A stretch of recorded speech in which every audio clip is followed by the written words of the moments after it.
ದೇವರುಗಳೆಲ್ಲ ಧರೆಗಿಳಿದು ಉಡಿ ತುಂಬ ವರವ ತುಂಬಿದರು. ಈ ಅಣ್ಣನೆಂಬ ವರ ಸಾಕು, ನಾನೊಲ್ಲೆ ಎನ್ನುವೆ ಕೈ ಮುಗಿದು. ಅಣ್ಣ ಅನ್ನು ಕೂಗಲಿ ಎಲ್ಲ ದೇವರಿರುವರು, ಅಣ್ಣ ಅನ್ನು ಕೂಗಲಿ ಎಲ್ಲ ದೇವರಿರುವರು. ಜನುಮಕ್ಕೆ ಒಬ್ಬಣ್ಣ ಸಾಕೆನುವರು.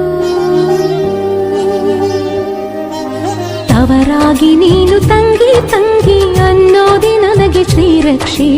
ಎದೆಯಾದಿ ನೀನು ಹೆಗಲಾದೆ ನೀನು ಭ್ರಾತೃದೇವೋ ಭವ. ಅಣ್ಣ ತಂಗಿಯರ ಈ ಬಂಧ ಜನುಮ ಜನುಮಗಳ ಅನುಬಂಧ. ಅಣ್ಣ ತಂಗಿಯರ ಈ ಬಂಧ ಜನುಮ ಜನುಮಗಳ ಅನುಬಂಧ. ಜೀವಕ್ಕೆ ಕೊರಳು ದೇಹಕ್ಕೆ ನೆರಳು ನಾವಾಗಲೆಂದು ಹರಸುತ್ತೀವಿ. ಈ ರಕ್ಷಾ ಬಂಧ